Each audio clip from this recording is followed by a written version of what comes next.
Hi everyone and welcome sa ating new episode of Few Minutes with Harvey.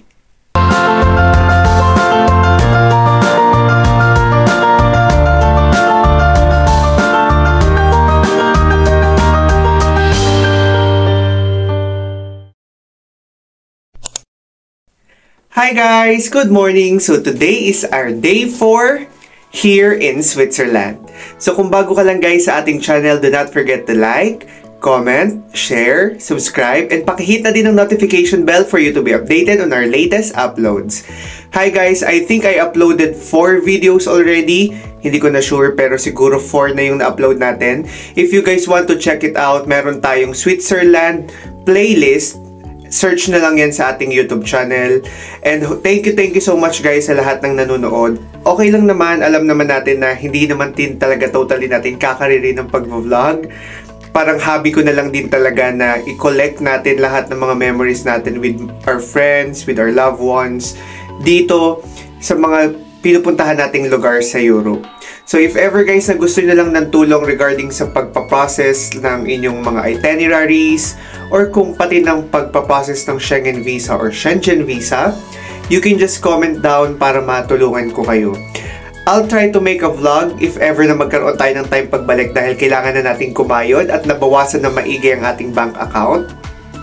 And kung nagtatanong kayo guys if malaki ba ang magagastos dito sa Switzerland, I can say na yes. Isa ito sa mga pinakamahal na countries na pwede mong puntahan. But, isa ito sa pinakamagandang country na napuntahan ko dito sa Europe so far. So, for today's video guys, tayo ay mag-skiing!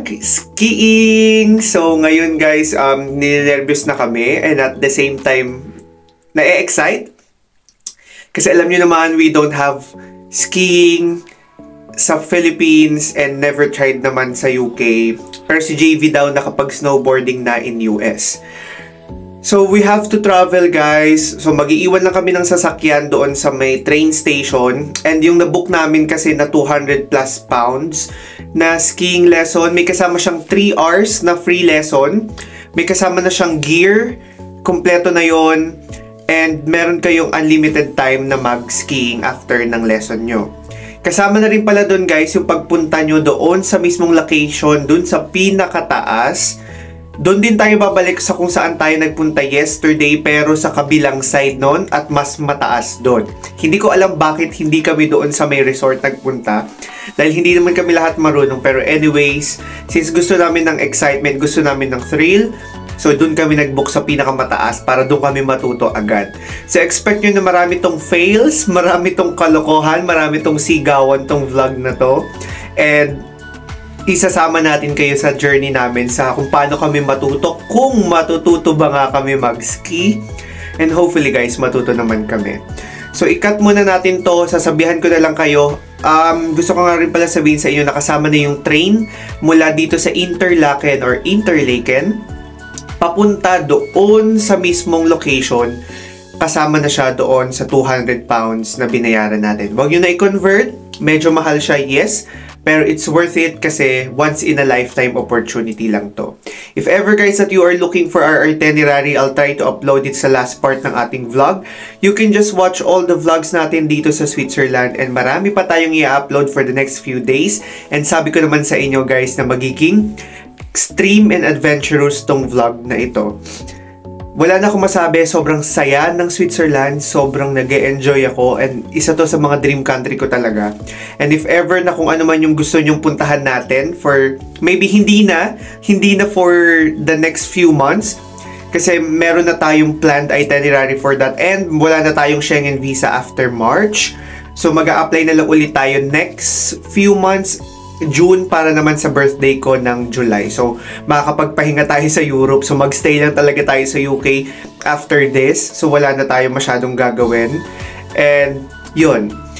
I-cut muna natin and balik ako pag nasa train na kami.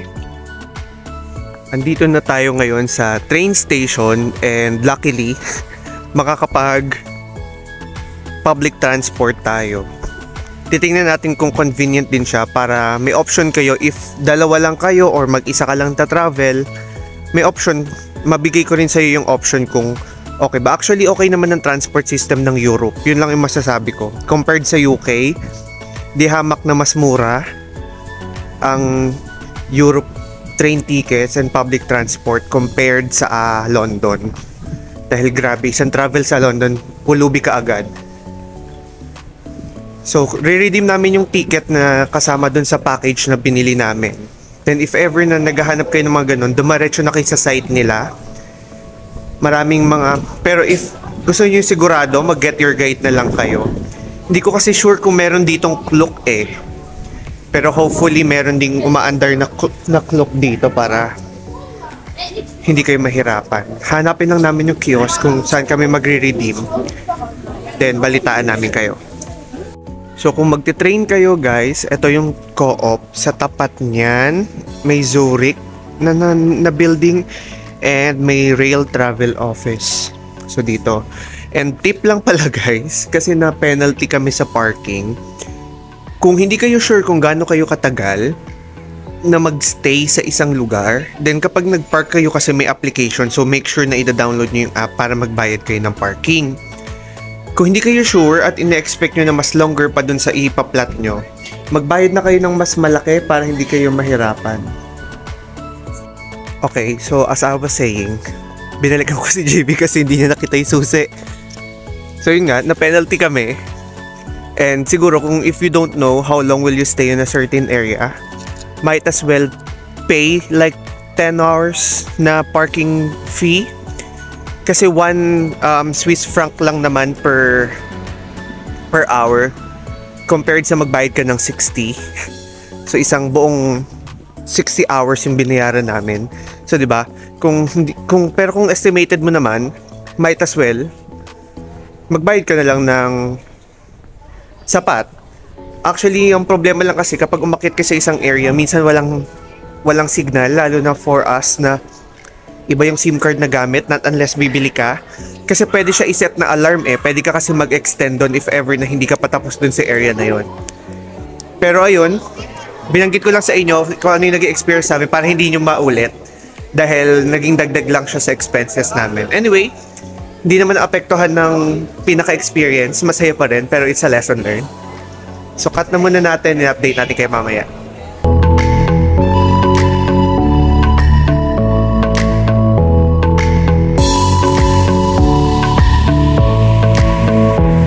Bali, nandito tayo today. Then we went here yesterday dito sa First. And now, papunta naman tayo ng Kleinsteg. Tama ba? So, hindi namin alam yung basa pero dyan tayo papunta.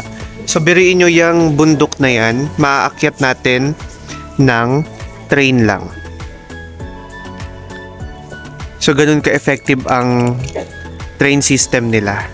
So, feeling ko okay lang din kung mag-isa ka magta-travel or dalawa lang kayo din. Walang may lisensya sa inyo. Mag-ano na kayo. Siyempre, wala naman kayo option. So, train system talaga kayo. So, ayan. Pwede siya akyatin through train.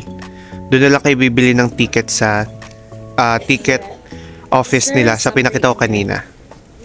Ayun na yung train. At ang dami ng vlogger ngayon.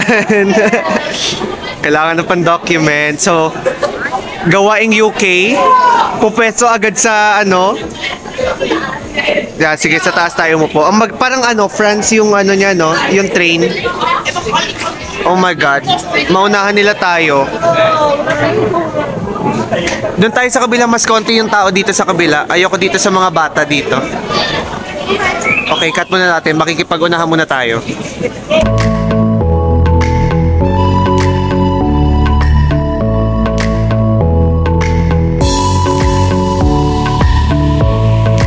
We are now here sa train na aakyat ng anong banggit? Basta.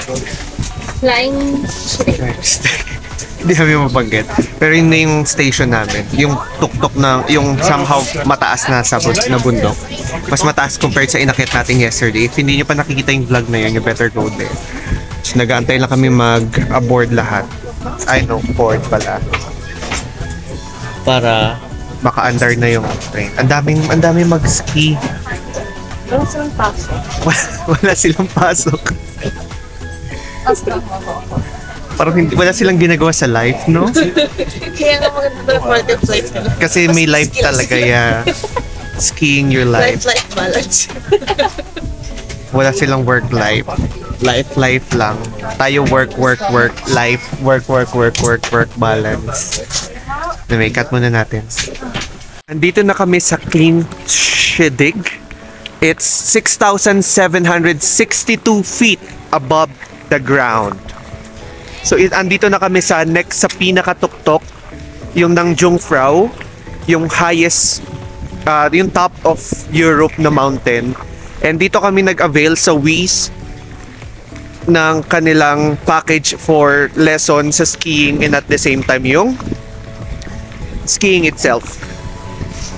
So, excited and at the same time worried dahil feeling namin mas marami yung fail compared sa ano. Pero anyway, matututunan naman natin yan. We will learn. I-montage natin saglit bago kami pumasok. Montage natin, ha? Pakita ko sa inyo.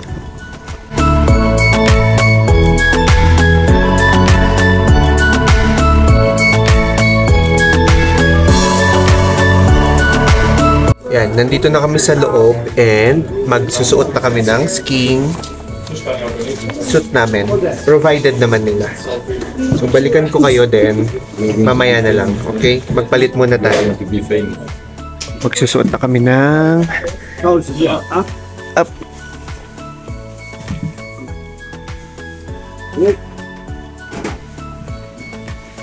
Air. Yes. Bali, he's preparing the what do you call this one? The skis.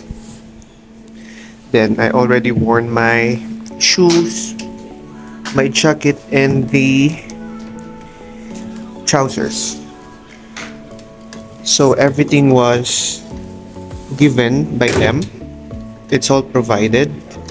It's included in the package. So it's not hard for you if you don't have the equipments. Okay, I'll cut this muna. I'll focus muna sa tinuturo niya. I'll try to video then. Okay, so we're ready. Para na kaming alien maglakad, as you can see. Kasi ang bigat pala nung ski boots. Yeah. So, how do you pronounce your name? Good morning. Di pa ba nag-start? So she'll be our instructor, Hara. Hi! Guten Morgen. Okay, dahil pasaway tayo, sabi isang kamay daw dun sa pantusok, then isa sa ski. Guys, ang bigat ng ski, promise. The ski is too heavy. Ayun si Diana sa likod. So, andito na kami sa beginners. Anong tawag dito? Track. So, sa part ng... Actually, sa tuktok to. So, dito na kami tuturuan. Our instructor is Diara. So, she'll be our mentor for today. And she'll impart her knowledge on skiing that we can use for the future purposes. Isn't it?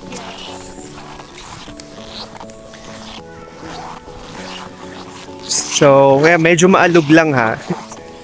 Kasi we're walking. And as you can hear, those are the boots. Okay, ikat ko muna kasi it's too heavy. And para makapag-focus kami sa practice. Balik tayo mamaya. Okay guys, so now we've done the first half ng ski. Now we'll do the same. We'll do both now. Okay?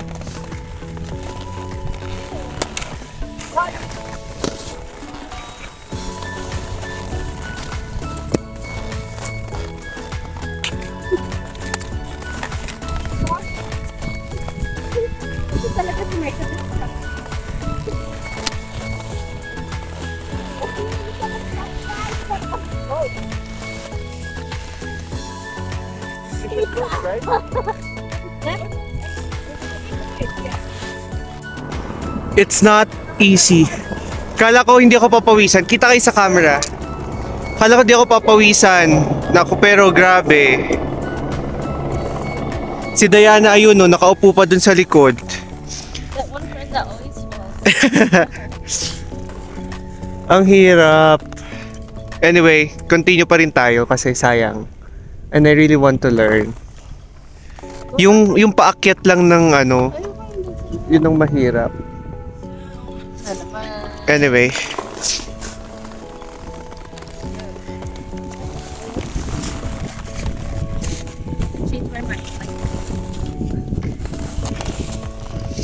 So ayan, si JV naman. Nag-video ko kanina kasi nalaglag ako. Okay, JV, you go now! Both of you at the same time? Ready? So ayan na, sila dalawa. Actually, kaya namin magbaba. The thing is to stop. Yun ang medyo mahirap.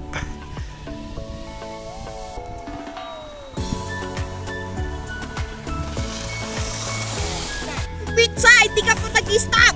Ayan na, si Diana naman.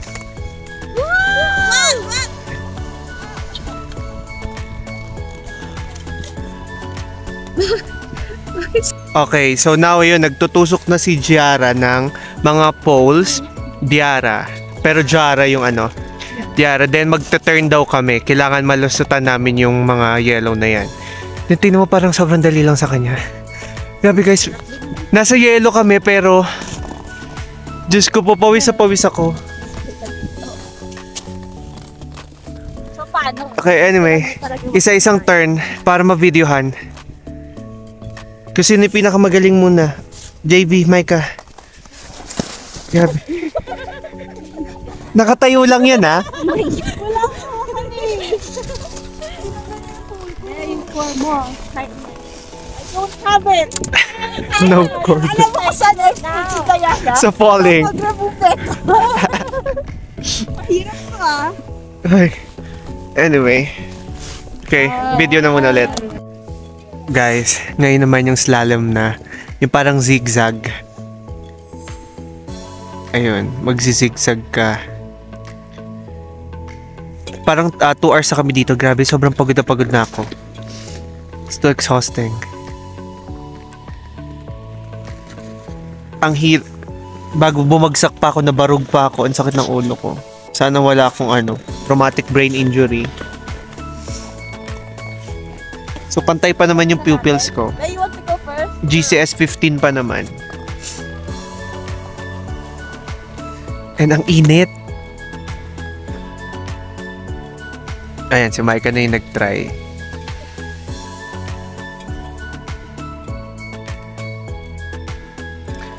Sila ni JV yung magaling eh. The two of them. They're good at it. Yeah, you go for your turn. They'll try. Then after na ako naman, I don't think nakakayanin ko siya. See? They're good at turning. Ako kasi ang problema is bumibilis ako maigi kaya ang hirap. See? Ang galing nila. Okay, it's my turn now. See you guys later.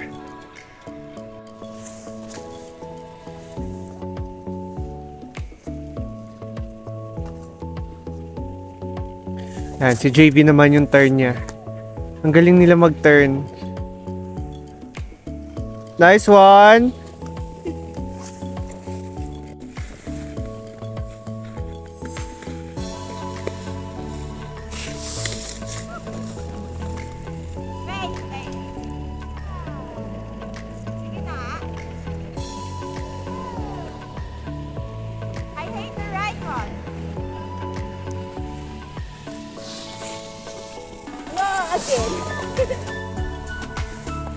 That's Diana She.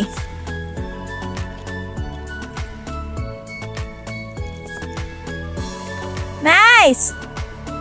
Turn right. There. Slowly. Woo. There. Nice. That's Harvey.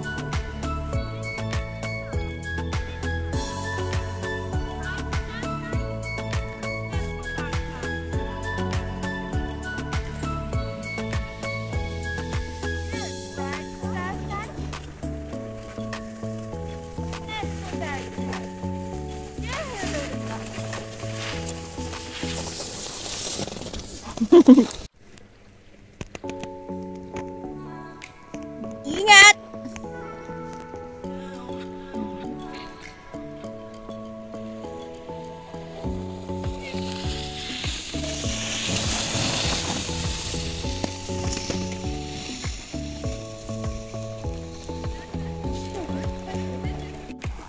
Okay, so you also guys the fails and successes of our skiing session. Hopefully guys na nag-enjoy kayo. It was really hard for a beginner, but when you get the hang of it, kaya. Kapag slope lang na diretso, I can do it. Kita nyo naman sa ibang videos na nakita nyo kanina. But the difference is kapag yung turning na, kaya hindi kami nagpunta sa ibang slope na yung katulad nyan, yung sasakay. Kasi sabi nung trainer namin, mas mahirap daw kapag na ganyan na, kasi isang buong diretsong mabilis yun, so mahirap siyang gawin. So ngayon guys, ibabalik na siguro namin yung gamit namin kasi exhausted na kami. So ang gagawin na lang namin ay kakain, magpa-freshen up kasi pawis na pawis ka. So kung ako sa inyo, suot lang kayo ng light, siguro mga isa lang, para hindi kayo masyado mahirapan. Kasi ganyan din nangyayari sa akin kanina.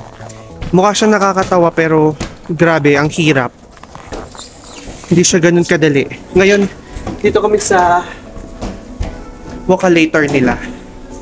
So videohan lang din natin and that's it. Babalik ko na lang kayo sa video kapag settled na kami, okay? Okay, she will continue the vlog, guys. Closed. What have we done today? So we went skiing and we're done. We returned our stuff. So how was it? now we're gonna find Diana. Diana, where are you? Sobrang pagod kami. Like we're too tired. We are happy but at the same time, sana kinaya namin makasakay man lang. Well, it's our first time.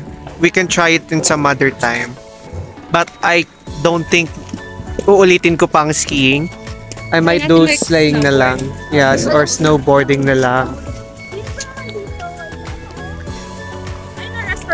Tingnan natin kung sige, let's try muna on this side. Hanapin namin si Diana, guys. And if you just want to see other clips, you can just check it out on our Instagrams. I'll put their Instagrams. Hopefully sipagin na kung mailagay yung Instagram account nila. Otherwise, ilalagay ko na lang sa comment section para ma-follow nyo yung... Kasi itong dalawa yung magaling eh. This one and the other one. Beginners, you can't call that beginner's luck. Pero guys, lahat kami may fall. Yun lang yung natuwa ako. Lahat kami nalaglag. Kala ko kami lang ni Diana yung malalaglag. Okay, let's cut this off muna. Then, hanapin muna namin si Diana. Thank you so much, Clean Steg, for the ski experience. Nung binigyan nila ng ganyan yung mga tao, tinuturuan pa nila bago nila bibigyan. Ang cute na, no? Actually, we haven't tried any other stuff aside from the ski. Then we found out lang nung tapos na pwede pala kami mag-sledge at saka mag-snowboarding. Anyway. Hindi mo rin nakakaya mag-snowboard. Yeah. Hindi ko rin naman kaya. I can't balance myself. Ang hirap nun yung slide. Slide bounce. So guys, sana na-videohan ko pala yung pagbagsak ni JB. Para hindi lang yung fail yung ipopost niya on her YouTube account. Sayang. Anyway, it was a nice experience. So you should definitely try it, guys. Mahirap siya. Pero if you have 7 days here, might as well spend it like skiing lang all throughout the week. So you'll be expert after those 7 days. You can go down the lift. Yeah, you can go down the lift. Kasi sayang eh. Kasi we wanted to try, kita naman pala kayo. We wanted to try those. Yung experience lang na makaupo ka. Pero hindi namin kaya. Pero kasi di ba it's too high, bago sabi namin, what if hindi tayo makababa? So earlier we we tried na si JV lang muna. And then she fell. And then sabi namin ni Micah, okay be, cancel. Umakyat na tayo kasi hindi natin kaya. So now this is the itinerary for today. We don't have anything to do. Pauwi na kami kasi tomorrow it's tobogganing. It's tobogganing day and thermal spa finally. Yeah. So may surprise pala kami guys for Saturday but I will not disclose it yet kasi hindi pa namin nasasabi sa aming mga kinauukulan. So okay. Cut na muna natin, i-update natin if we have any other plans in mind. Hello! So it's been like parang 1 hour din yung biyahe namin pabalik dito sa Interlaken. And dumaan lang kami ng Lidl. Luckily may Lidl pala dito din sa Switzerland. So ito na yung pinakamurang option namin for food. So naging ugali na ata ng tito nyo na mag-try ng beer. Sinabi ko naman na yan sa previous vlogs na I'm trying different kind of beers whenever I go to different countries para ma-differentiate ko lang kung ano yung malasa, kung ano yung masarap na beer. So far, Germany pa rin talaga yung number 1. So I tried to buy this one on where titikman natin siya mamaya. This is Panache. Lahat to product ng Swiss ha. Hindi ako nabili ng ibang product na beer sa ibang bansa. Kunwari, sa Switzerland, yung product lang ng Switzerland na beer yung binibili ko, hindi yung imported nila. So, tatry din natin tong lager na Fink Brow. I don't know if I'm pronouncing it correctly. And ito naman yung last na Perlenbacher. And lastly, since may papasalubungan tayo sa UK, ito yung natikman ko. Actually, yung mga nabibili ko na masarap, yun yung binibili kong pasalubong. So ito, bumili tayo ng Kautina. It's 11 Swiss francs. Para siyang 10 pounds in UK. Anyway, not bad. Since madami na rin naman siya. So yun lang. So for tonight, ito na yung end ng ating vlog guys. So if ever nagustuhan niyo yung ginawa natin kanina, I really had so much fun sa skiing. And I do hope kayo rin. Be ready lang kasi ang daming fall na magagawa kasi talagang kung first time mo lang. But it's worth the try. Pero sabi ko sa sarili ko, I won't do it again siguro. Kasi ang hirap niya sa paa. Masakit siya sa binte. Masakit siya sa puwet. Masakit siya sa ulo kasi nabarug ako. Hopefully, buti naman, walang nangyaring masama sa atin. Since I don't want to have any brain traumatic injury. So, yun. So, tomorrow guys, ano naman na tayo, tobogganing. So, kung hindi nyo alam yung tobogganing guys, you can just search it. Pero bibigyan ko na kayo ng idea. Para siyang salbabida na upo ka, then magpapadulas ka sa slides and different kind of slopes. So, yun lang guys. Hopefully, nag-enjoy kayo sa vlog natin today and panoorin nyo rin yung mga ibang vlogs natin. Marami pa tayong vlogs dyan. Marami na rin tayo napuntahang European countries. And hopefully, napanood nyo na siya. So yun lang, pabalik na kami, dito yung mga kasama ko. Thank you and see you again sa ating next Switzerland vlog. Bye-bye!